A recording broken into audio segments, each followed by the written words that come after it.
Bom, pessoal, eu vou fazer uma atualização sobre esses dois canivetes após basicamente 4 meses de uso, tá? Não vou descrever nenhuma das características deles, porque cada um deles tem o seu vídeo feito lá atrás, então quem tiver curiosidade é só consultar esses vídeos que já foram já foi feito o upload deles, né?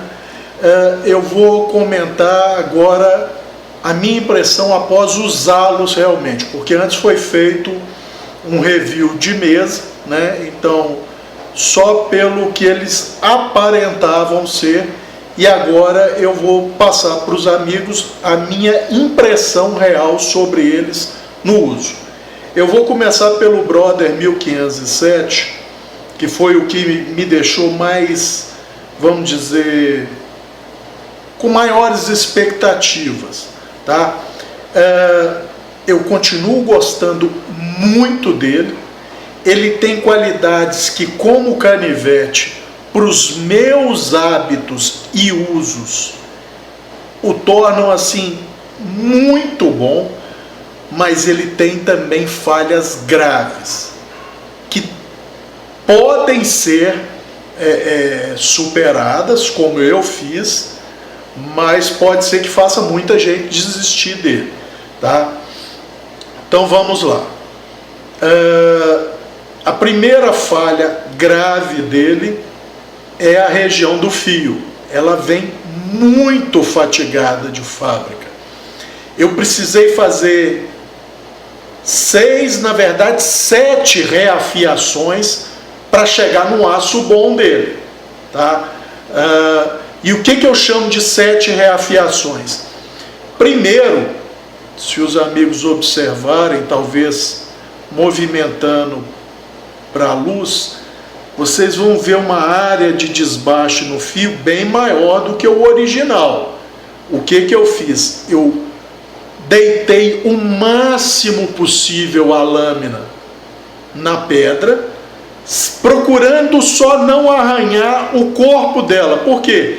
Porque é um canivete que eu comprei por ser mais elegante, vamos dizer assim, e mais tradicional, para eu poder usar em eventos com meus amigos mais tradicionalistas, né? Então eu procurei deitar o máximo possível essa lâmina na pedra, sem, no entanto, arranhar o corpo dela. Então não foi o máximo que eu poderia conseguir. Eu acredito que ficou algo aí, provavelmente em torno dos 5 graus. Fiz esse desbaste. Depois, sobre ele, um desbaste de cerca de 7,5 graus. Depois, um desbaste de 10 graus. E aí, sobre esses 10 graus, eu não fiz o desbaste de 12,5. Eu já apliquei direto o microfio de 15 graus. Pois bem, microfraturava demais. E o fio se perdia com uma facilidade absurda. O que eu fiz? Refiz o microfio, primeira reafiação. Também, se perdendo rápido, refiz o desbaste de 10 graus e refiz o microfio. E daí para frente, sempre que eu ia refazer o fio, daquela pedra Smiths bem fina, porque eu passava o fio na perpendicular para eliminar o fio fatigado, tá? Refazia o desbaste de alívio de 10 graus e aí aplicava o microfio. Você estava fazendo isso na pedra Smiths, Cabral? Não. O desbaste de alívio, quando eu refazia, eu estava refazendo numa pedra que tem a grana, que é a metade da Smiths. A Smiths é R$1.000. Eu estava refazendo numa pedra R$500, tá? Ou seja, em termos de Waterstone japonesa, seria 1.000, tá? Fiz esse ciclo por 6 vezes. Aí finalmente parece que estabilizou. E aí fiz mais uma vez, ou seja, refiz o desbaste de 10 graus. E aí apliquei o microfio numa haste cerâmica que deve ter um grit aí em torno de 500, mas aí 500 equivalendo ao Waterstone, tá? Ou seja, seria algo em torno de 250, talvez no máximo 300, equivalendo em lixa d'água. Pois bem, Cabral, como é o desempenho do VG10 deste canivete? Ô, gente, olha, o único outro VG10 que eu tenho é o Spyder com o Endura, tá? Com 60 de dureza. Esse aqui está com 59 de dureza. E eu não estou, na verdade, apesar de estar com tempo sobrando, não estou com paciência e não estou com caixas de papelão, porque teve uma enchente aqui, eu tinha uma quantidade de papelão já cortado em pranchas e guardado, molhou tudo, então dançou, né? Então, o que eu usei? Quem já viu os vídeos lá, tem um vídeo lá, Importância da Dureza Rockwell C. Eu usei essa borracha de tapete, que é absurdamente abrasiva. Quem quiser ver como é que ela é abrasiva e como é dureza para um fio de lana, basta ver esses vídeos, tá? E o que eu fiz? Bom, eu usei o mesmo critério e o mesmo comprimento de borracha, que era isso aqui, e pensei em efetuar os 7 cortes que eu tinha efetuado e ver como ele e o Endura comportavam. Pois muito bem, no 6º corte, tanto ele quanto o Endura apresentavam uma linha reflexiva visível, ou seja, tudo bem, o teste com essa borracha não é muito refinado e não dá para você fazer uma diferenciação pequena, tá? Não é como o papelão, que se não você conseguiria, digamos aí, sei lá, 120 cortes antes de começar a rapar cabelo, cortes aí de 20 centímetros de comprimento, talvez um pouco mais, talvez 30 centímetros de comprimento, tá? E com o outro você conseguiria 100 ou 140 ou 150, que aí dá para você fazer uma diferenciaçãozinha aí, com diferença de 10 a 15%. Essa borracha não permite isso, ela é mais uma visão mais geral, vamos dizer assim. Então, tanto ele quanto o Endura, após 6 cortes de cerca de 10 centímetros nessa borracha, apresentaram linha reflexiva, ou seja, tecnicamente estavam certos. Foram reafiados. E, Cabral, você está falando aí em termos de comportamento bruto. E como é que o fio se comporta? Olha, gente, para ser o mais honesto possível com os amigos, eu não consegui perceber diferença prática, vamos dizer, na quantidade de nano ou microdentes que o VG10 dá, tanto nesse canivete quanto no Spyder, tá? Então, baseado nessas duas coisas, para mim, o tratamento térmico não está muito diferente um do outro, tá? Se eu dissesse aqui que o Spyder poderia estar com uma vantagem, eu estaria sendo parcial, porque eu estaria me deixando levar pela marca, pela tradição da marca no uso desse aço, pela qualidade reconhecida do tratamento térmico dessa marca nesse aço VG10, e não estaria sendo justo com esse canivete Brother. Então, a princípio, para mim, pode até existir uma melhor qualidade no tratamento térmico da Spyder.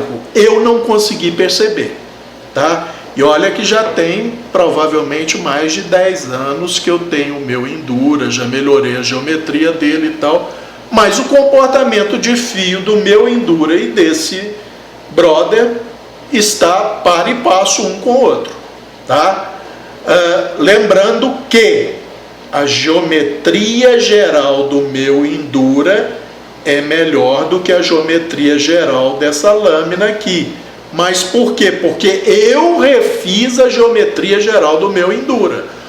originalmente, eu não vou me lembrar aqui, eu tenho que ser honesto, mas ou ela era igual ou até pior do que a desse canivete, tá? Então, esse é um fator. Qualidade do aço e desempenho da lâmina. Para mim, para e passo um com o outro. Esse canivete, por não ter um passador de laniar e nem um clipe de bolso, ele é portado, por exemplo, como os Victorinox tradicionais ou como os canivetes tradicionais slip joints ou até mesmo lockbacks, tá? No fundo do bolso. E aí não é falha deste canivete, é uma coisa inerente a todo lockback ou slip joint. Quando ele é portado no fundo do bolso, aquele gank de fibras, ou tipo um linter de fibras de algodão, que formam aquelas famosas bolinhas de fibra de algodão, entra nessa região aqui, e na hora de você travar, quando é um lockback ou quando é um slip joint, você para de ouvir esse clique. Ele fica abafado.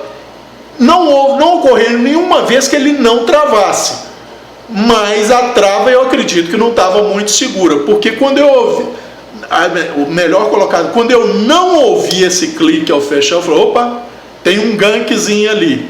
Abri e realmente estava embuchado de fibra aqui. Por quê? Porque não tendo clipe de bolso, ele vai no fundo do bolso.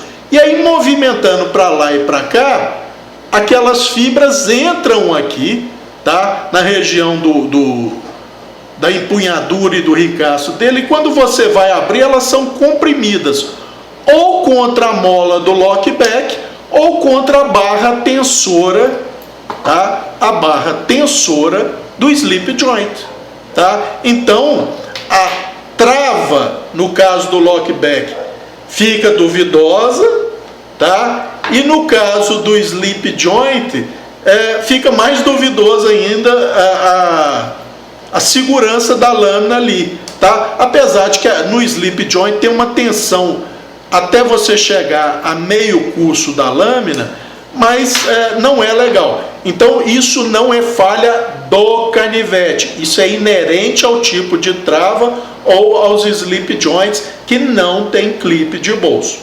Deixar isso claro. Cabral, onde é então que está a falha? A primeira, como eu já disse, é a região do fio muito fatigada. Eu custei a chegar num aço bom, tá? Então os amigos, aqueles que ficam mantendo o fio de fábrica, provavelmente vão ter um desempenho abaixo do que o canivete pode oferecer, porque essa região do fio está fatigada. Cabral, mas e se isso foi só no seu canivete? Gente, eu acho pouco provável que isso tenha ocorrido, porque a simetria da lâmina é tão perfeita e a simetria de fio de fábrica é tão perfeita que eu acredito que isso deve ocorrer em todos, tá? Agora vamos a segunda grande falha, e essa realmente é problemática, tá? No fechar o canivete, tá? Você ouve um pequeno cliquezinho que não está ocorrendo nesse aqui, eu vou explicar por quê. Porque esse pino aqui, é esse? Não, perdão, esse aqui é de fixação. Ele não é aparente, ele fica aqui, ó. Ele fica aqui e aqui, ele provavelmente está só nos liners de aço.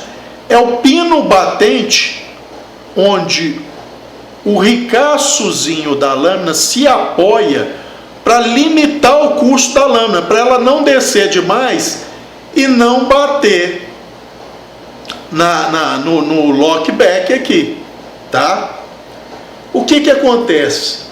Depois de eu ter refeito os meus fios, eu estava percebendo que eu ia realizar qualquer corte em qualquer coisa, e daí a pouco eu estava vendo uma linha reflexiva nessa porção aqui, ó, daqui até aqui mais ou menos, ó. Daqui até mais ou menos aqui. Cortes bobos que não requeriam nada do canivete. Eu falei, já sei o que é isso. Fui olhar e realmente era. essa região do fio aqui estava impactando literalmente na mola, não na barra do lockback, na mola propriamente dita, que é uma barrinha de aço que se insere no lockback, forçando o lockback, tá? Que é ele que mantém essa tensão aqui que não te permite fechar o canivete, é essa molinha. E tem claro nela um risco no meio da mola certinho, porque a lâmina é bem centralizada, ou seja, no eu fechar a lâmina toda vez, o fio estava impactando na molinha aqui. Quem já viu os cold steel, tem uma barrinha de aço que força o triad lock, né, a barra tensora do triad lock, força ela para dar pressão nela. É justamente na mola real do canivete que o fio estava batendo. E com detalhe, gente, muito, mas muito cuidado no afiar esse canivete, porque é essa porçãozinha final aqui do ricaço, na bordinha quase dele mesmo, que se apoia nesse pinozinho batente aqui. E o que estava acontecendo? Não tinha o que eu fazer, não tem como eu acrescentar aqui, a não ser que eu faça uma carbaidização com um eletrodo de solda de tungstênio aqui. Eu não vou fazer isso. Eu procurei um caminho mais fácil para mim. Qual foi o caminho mais fácil para mim? Recortei uma tirazinha desses plásticos grossos, esses que forram algumas mesas, o que o pessoal coloca para proteger. Ele tem quase 1 milímetro de espessura, tá? Cortei uma tirazinha de uns 3 centímetros, que seja a largura quase exata desse espaço aqui, enfiei ele por baixo do pino lá e dobrei. Pronto! O canivete não fechar, a parte que apoiaria no pino batente, agora como tem um plástico dobrado lá, que é literalmente isso aqui, gente. Eu peguei um plástico e fiz isso no pino. Então o batente vem e apoia agora no plástico. Então o fio não mais entra em contato com a mola. Problema resolvido. Mas isso é um problema grave. Foi facilmente contornado por mim? Foi facilmente contornado. Ah, Cabral, tem que ser plástico? Não, você pode usar tira de latinha de alumínio. Ah, mas ela é muito fina. Ok, dobra ela no meio, passa e dobra de novo. Pronto. Ah, Cabral, não tem outra coisa que fazer? Ô, gente, tem. Mas aí eu precisaria desmontar o canivete. E esse canivete, ele é pinado. Então, são pinos de aço.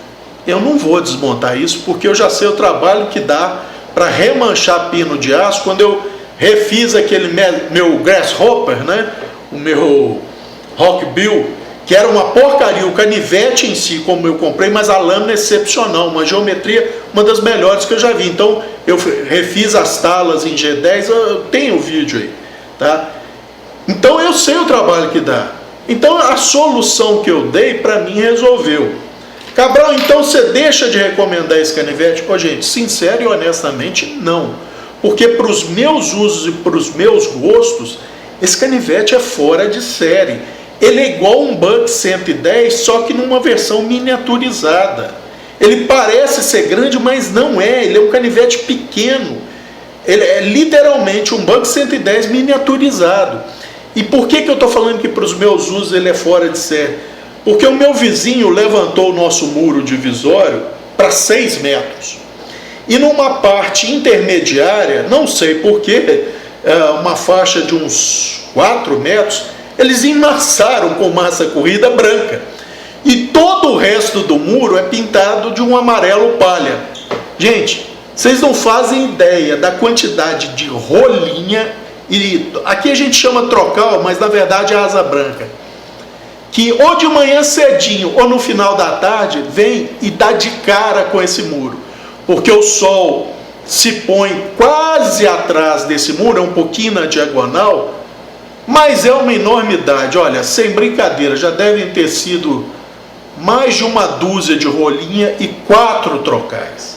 E esse canivete para trabalhar animal pequeno, vocês não fazem ideia do tanto que isso é bom, tá? Então eu que gosto mais de canivete para isso, eu não abro mão dele apesar desses defeitos. Como os amigos já viram, são defeitos contornáveis. Mas para algumas pessoas consideram isso um quebra-negócio, né? Um deal breaker, ou seja, desistem do canivete por isso. Eu não desisto. E Cabral, com que fio você trabalha com ele? Ô, gente, olha, o fio dele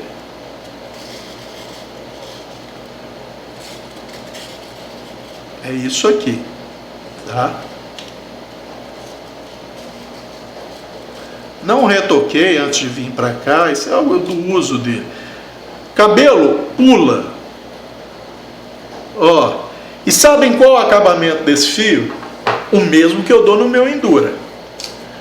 Para quem não tiver uma pedra de grana 400, como eu tenho, usem o lado fino da Carborundo. O fio dele é acabado nesse grit. E desse jeito que os amigos estão vendo, sem estrope, com couro e óxido de cromo. Direto numa pedra 400. Tá? O que daria mais ou menos aí um 200 em lixa d'água.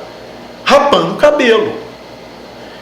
Tanto ele quanto o meu Endura, por darem essa quantidade de microdentes, trabalham com esse tipo de fio. Então, para mexer com pequenos animais, com carcassinha, gente, é uma coisa fora de série, tá? Então, eu estou colocando a realidade para os amigos.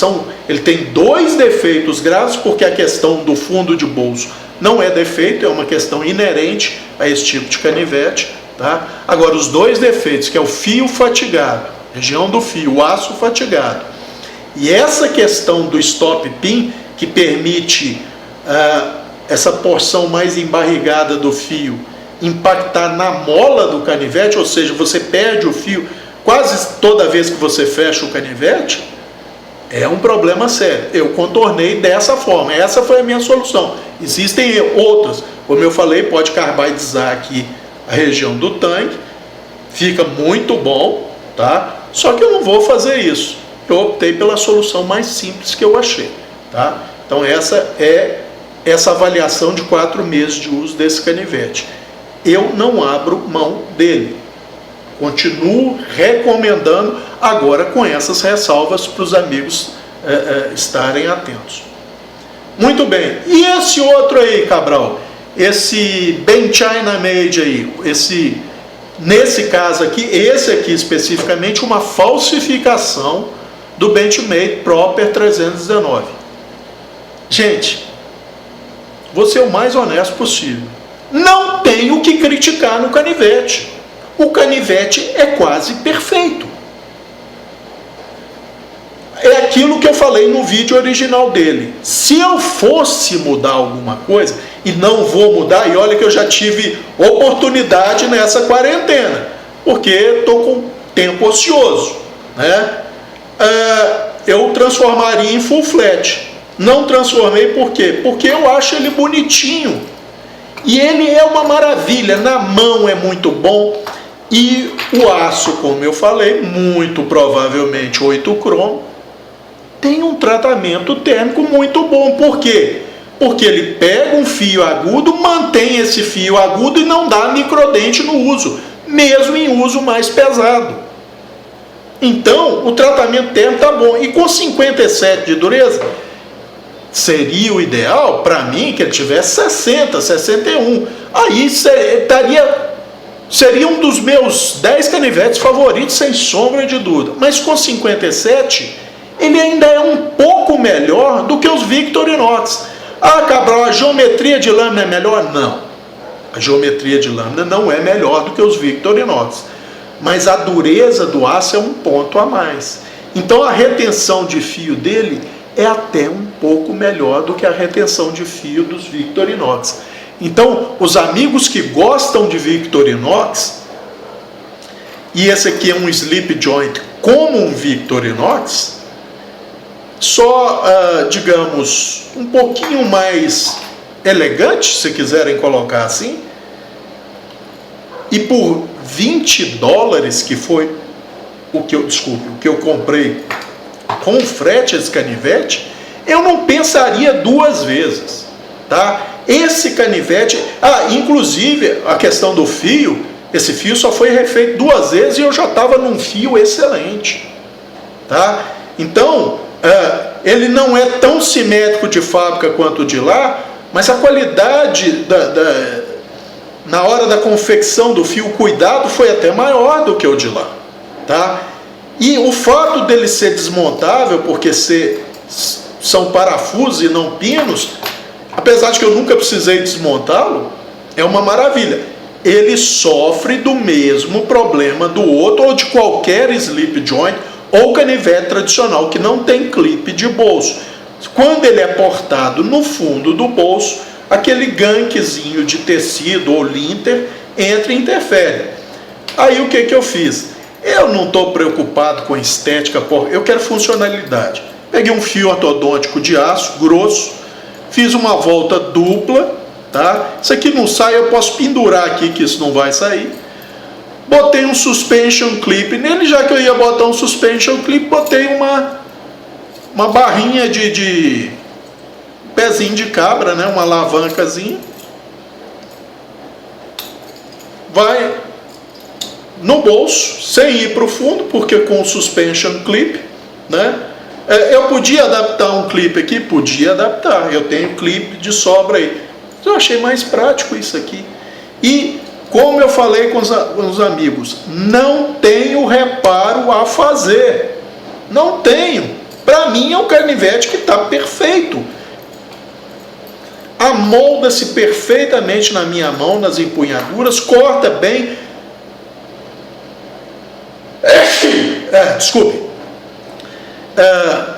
Corta bem, podia ser melhor, podia, mas tá bom para mim, tá?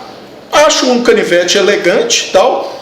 É um canivete que, já falei, na minha cidade ninguém nunca se espantou, mesmo quando eu tirei aquele clone do Military meu, tá? Mas ninguém vai se espantar com um canivetinho desse. Faz a maior parte desempenha bem a maior parte das funções que são exigidas de um canivete no dia a dia. Tem uma retenção de fio, como eu já disse, até melhor um pouco do que o Victorinox. Então quem está satisfeito com o Victorinox não vai de forma alguma ficar insatisfeito com esse canivete, tá? Então é isso. Esse aqui eu não tenho nenhum reparo a fazer sobre ele. Cabral, ele é tão bom quanto o outro para aquelas funções? Você falou, não, são canivetes para funções. Ele pode fazer? Pode fazer, mas não chega perto desse aqui para aquelas funções específicas que eu falei de limpar pequenas carcaças, pequenas e médias carcaças, tá? Vamos deixar isso claro. E retenção de fio, Cabral? Ô, gente, olha, esse aqui como tem 59, ele rola menos o fio do que o de cá. Isso não tem dúvida. E por ser um VG10, ele é mais resistente à abrasão do que um 8 cromo. Cabral, no dia a dia, no uso prático, dá diferença? Eu vou perceber diferença? Não vai.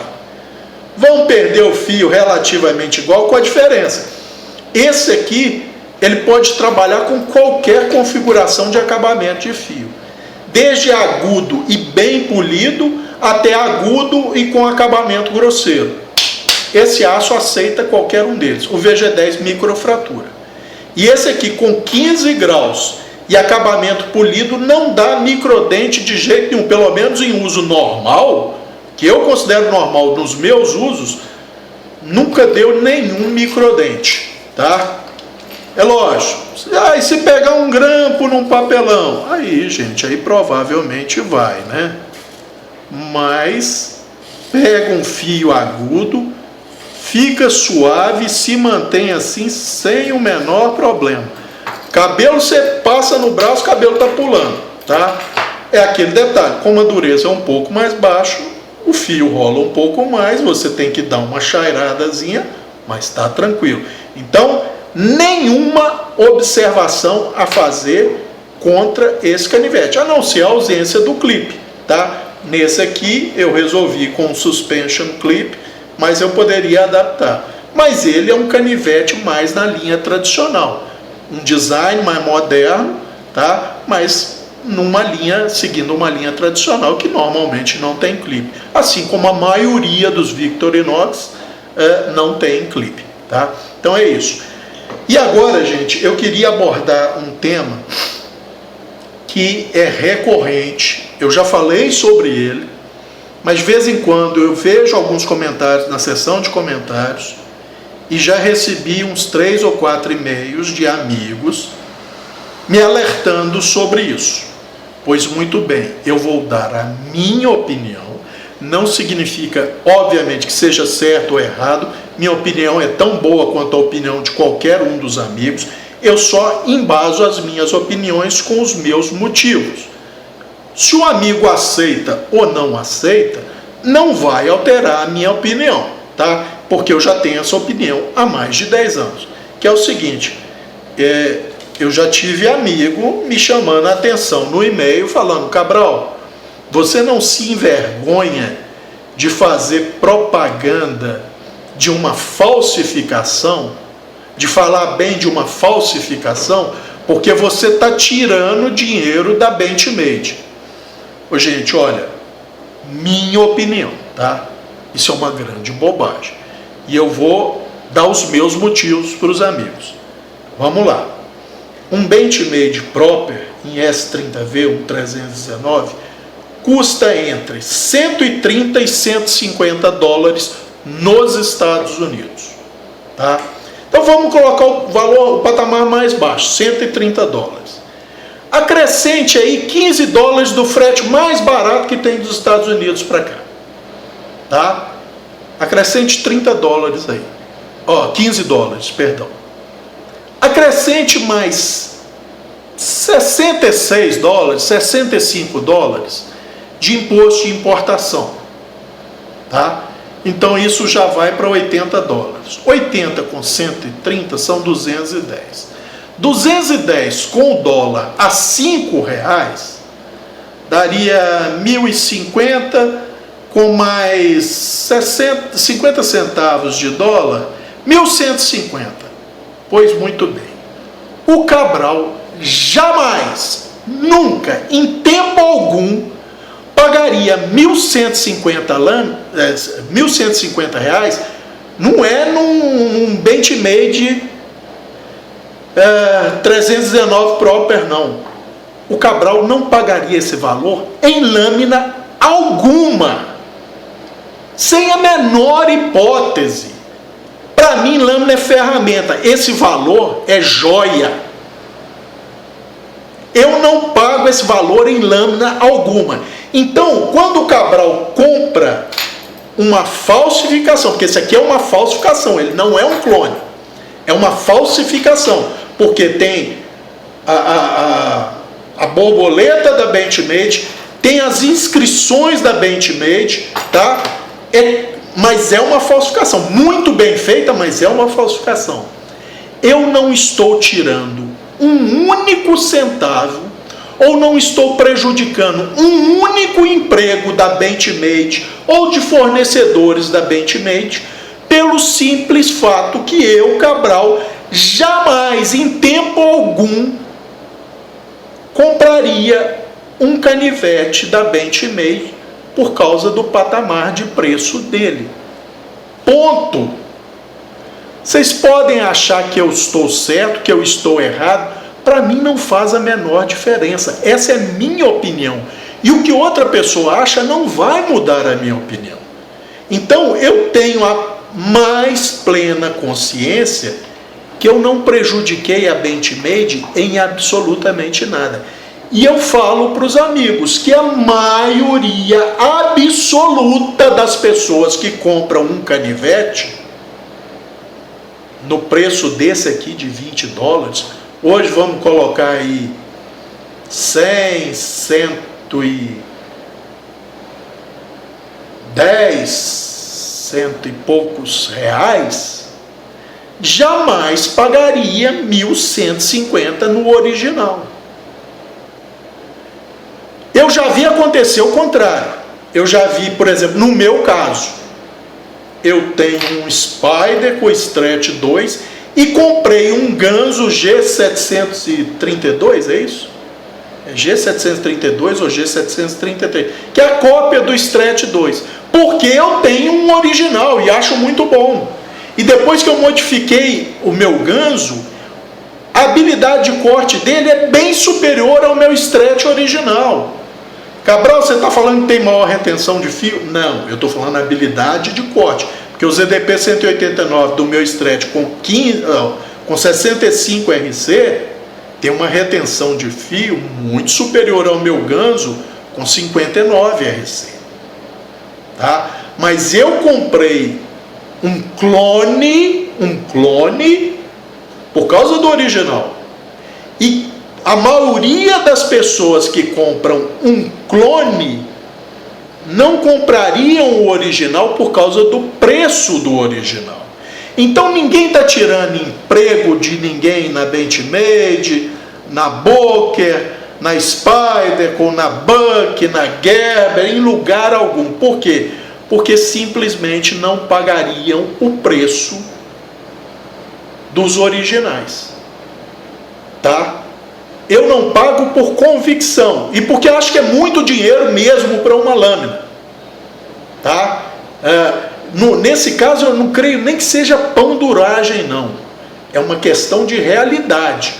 Porque mesmo o Benchmade Proper em S30V com 58 a 59 de dureza, não tem nem de longe um desempenho 10 vezes maior do que essa falsificação aqui. Eu digo mais, não tem nem 2 vezes o desempenho dessa falsificação aqui. Ah, Cabral, você está exagerando. Não estou, não. Porque eu tenho bugs em S30V, em 13C26 e em 420 HC. Mesma configuração de lâmina, mesmo modelo de canivete, só muda o aço. E o desempenho do S30V não é 2 vezes melhor do que o 420 HC, não, gente. E quem acha que é, ou não entende de metalurgia, ou vive uma utopia, vive uma realidade paralela, ou não usa as lâminas que tem. Tá? Então, essa é a minha justificativa para aquelas pessoas que me chamam a atenção. Cabral, você não pode propagandear uma falsificação, você está tirando empregos, você está ferindo economicamente a companhia, quem tem a propriedade intelectual do design. Estou ferindo porcaria nenhuma, gente. Como eu já falei, eu jamais compraria um Benchmade original por causa do preço dele. Se algum amigo tem dinheiro e paga isso de boa vontade, ótimo. Não tenho nada contra, não. Eu não pago, só isso. E outra coisa, um cara que eu admiro muito no YouTube, pela parte técnica, pela parte dos testes, eu não vou mencionar o nome, porque não é minha intenção criar polêmica, até fiz uma postagem de apoio a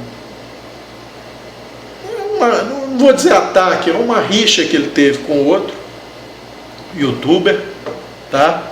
Mas ele diz que não compra mais e recomenda que ninguém compre nada de lâminas feito na China, porque ao fazer isso você está indiretamente apoiando o governo, como eu diria, malévolo chinês, né? Porque em última análise, se você está comprando de uma companhia na China, essa companhia paga imposto para o governo chinês. Tá? Ele diz até que o governo chinês tem participação nessas companhias, o que não é verdade, vamos dizer aqui. Mas eu tenho uma posição quanto a isso também. E a minha posição é o seguinte, eu não expressei isso para ele porque eu não vou contestar a visão dele, é a visão dele, como eu já falei, eu não quero mudar a visão dele, mas a minha visão é diferente, assim como eu também não vou mudar a minha visão se alguém contestar. A pessoa tem todo o direito de não concordar com a minha visão. Agora, achar que eu vou mudar, tá lascado. Por quê? Qual é a minha visão? Se a pessoa acha que eu, ao comprar uma lâmina de uma companhia chinesa, e aí independente se é um clone, se é uma falsificação, se é um design original, e aqui nós estamos falando de outro assunto, Segundo ele, comprar de companhias chinesas é indiretamente apoiar o governo comunista chinês. O pessoal sabe que o Cabral tem uma aversão absurda a comunismo, né? Porém, o meu ponto é o seguinte: ele acha então que ele é americano e tal, mas diz ele que isso vale para todo mundo ocidental, democrático e civilizado. Ou seja, se você compra uma lâmina no Japão para suportar a produção local, ok. Se você compra uma lâmina da Boker na Alemanha para suportar a produção local, ok. Você pode até dos Estados Unidos comprar uma lâmina da Boker, porque ambos os países são capitalistas, operam com regras de mercado semelhantes e tal. Aquele negócio todo, ideológico, está perfeito. Mas se você é sueco, ou americano, ou inglês, ou alemão, ou japonês, ou brasileiro, e compra um produto fabricado na China, você está indiretamente apoiando o governo chinês. Eu vou mostrar onde está a falácia disso. Se eu pudesse perguntar, e eu posso perguntar, mas não faço, porque não me cabe questionar o ponto de vista dele, mas o meu argumento é o seguinte: ele acha isso do indivíduo, certo? Certo. E o que será que eu fico pensando, o que será que ele acha da Spyderco, que terceiriza a fabricação de uma linha de produtos seus na China? Né? É uma companhia. A Benchmade fez isso por muito tempo, a Bank faz isso, a Tramontina faz isso, a Simo faz isso, a Boker faz isso direto. Todas as grandes companhias praticamente de cutelaria fazem isso. Isso para ficar só no campo da cutelaria. Porque senão, se eu fosse mais radical, eu poderia argumentar, vamos supor então que durante essa pandemia, por exemplo, o indivíduo pega a Covid-19, precisa de um respirador.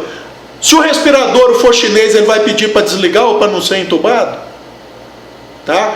Então eu mostrei companhias de cutelaria que têm negócios na China, que produzem lá ou que terceirizam produção lá.